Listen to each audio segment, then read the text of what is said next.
पाहू शकता किती सॉफ्ट आणि स्पॉन्जी ढोकळा बनून तयार आहे. तर हा आहे उपासाचा जाळीदार ढोकळा.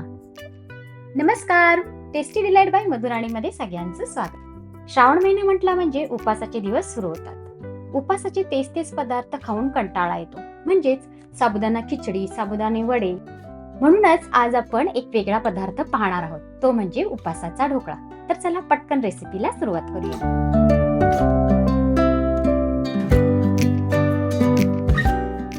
उपासाचा ढोकळा बनवण्यासाठी मी इथे 1 कप वरईचे तांदूळ घेतलेत.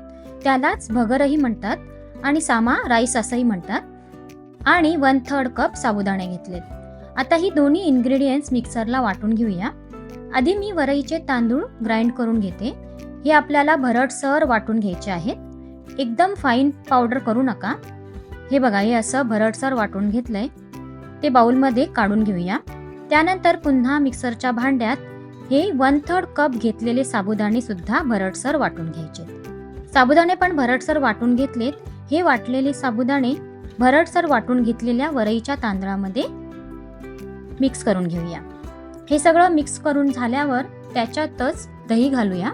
इथे मी 1 कप वरईचे तांदूळ घेतले, त्याकरिता अर्धा कप दही घ्यायचंय.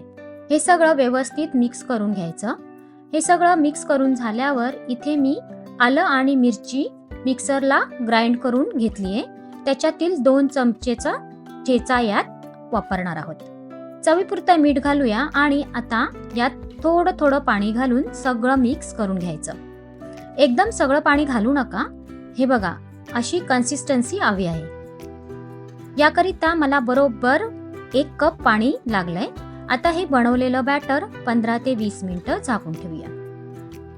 जोपर्यंत बॅटर रेस्ट होते तोपर्यंत आपण ढोकळ्याबरोबर खाण्यासाठी चटणी बनवून घेऊया. इथे 2 टेबलस्पून ओलं खोबरं घेतलंय, 2 हिरव्या मिरच्या, 1 टेबलस्पून शेंगदाणे, थोडीशी कोथिंबीर. हे सगळं थोडंसं पाणी घालून मिक्सरला वाटून घेऊया. चटणी वाटून तयार आहे, ती एका बाउलमध्ये काढून घेऊया. त्यात चवीपुरतं मीठ घालून मिक्स करूया. उपासाची चटणी तयार आहे. आता पुढची तयारी करूया. बॅटरला 20 मिनिटं झालेत रेस्ट करून. बॅटर मिक्स करून घेऊया. त्याच्यातच 1 टेबलस्पून तेल घालूया. त्यानंतर त्यात 1 टेबलस्पून इनो फ्रूट सॉल्ट घेतलाय.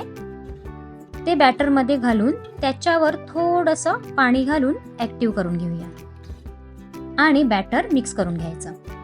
बॅटरमध्ये तेल घातल्याने ढोकळा मस्त सॉफ्ट आणि स्पॉन्जी होतो आणि आपण जेव्हा ढोकळा खातो तेव्हा घशाला घास बसत नाही. ढोकळा खाताना सॉफ्ट लागतो. तयार केलेलं बॅटर बाजूला ठेवून देऊया. इथे मी 1 प्लेट घेतली आहे. प्लेटला तेलाने ग्रीस करून घेतलंय. तुमच्याकडे ढोकळा बनवायची प्लेट असेल तर तुम्ही ती सुद्धा यूज करू शकता. आता त्यात हे बनवलेलं बॅटर ओतून घेऊया आणि हे बॅटर बरोबर 10 ते 15 मिनिटं स्टीम करायला ठेवायचं.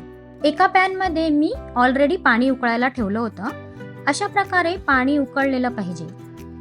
मधोमध मी असं कुकरच्या डब्याचा स्टँड ठेवलाय.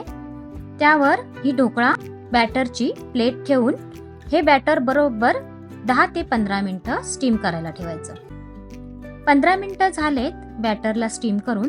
झाकण उघडून बघूया. तुम्ही पाहू शकता ढोकळा मस्त स्टीम झालाय. असं बोट लावून बघायचं. बोटाला जर बॅटर चिकटलं नाही तर समजायचं ढोकळा मस्त स्टीम झालाय. दुसरं म्हणजे तुम्ही यात नाईफ घालून पण बघू शकता. नाईफ जर एकदम क्लीन आली तर समजायचं ढोकळा मस्त स्टीम झालेला आहे. आता हे बाजूला ठेवून पूर्णपणे थंड करून घ्यायचा. ढोकळा गरम असताना ढोकळ्याची पीसेस करू नका. ढोकळा पूर्णपणे थंड करून घ्या. ढोकळा पूर्णपणे थंड झालाय, त्याचे आता पीसेस करून घेऊया. सर्व ढोकळा कट करून झालाय. त्याच्यावर थोडीशी काळी मिरी स्प्रिंकल करते.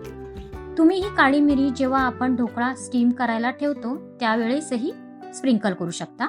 ढोकळ्यावर तडका घालण्यासाठी एक तडका बनवून घेऊया. एका पॅन मध्ये 2 चमचे तेल गरम करून घेतलंय. त्यात 1 चमचा जिरं घालूया. जिरं मस्त फुललं पाहिजे, म्हणजे फोडणी मस्त खमंग बनते. त्यातच या 2 ते 3 हिरव्या मिरच्या उभ्या कट करून घेतल्यात, त्या घालूया. ढोकळ्याला लागणारा तडका तयार आहे. तो आता आपण ढोकळ्यावर ओतून घेऊया. त्याच्यावर थोडीशी कोथिंबीर पेरून घेऊया. तुम्ही पाहू शकता उपासाचा ढोकळा तयार आहे आणि किती पटकन बनून तयार झाला आहे. आपण हा ढोकळा आता काढून बघूया. तुम्ही पाहू शकता किती मऊ ढोकळा बनून तयार आहे. हे बघा, आपला एकदम सॉफ्ट ढोकळा बनून तयार आहे. येणाऱ्या उपासाला नक्की करून पहा आणि मला कमेंट करून सांगा की तुमचा ढोकळा कसा झाला ते. रेसिपी आवडल्यास लाईक आणि शेअर करायला विसरू नका आणि आपल्या चॅनलला सबस्क्राईब करा. पुन्हा भेटूया नवीन रेसिपी सोबत. तोपर्यंत धन्यवाद.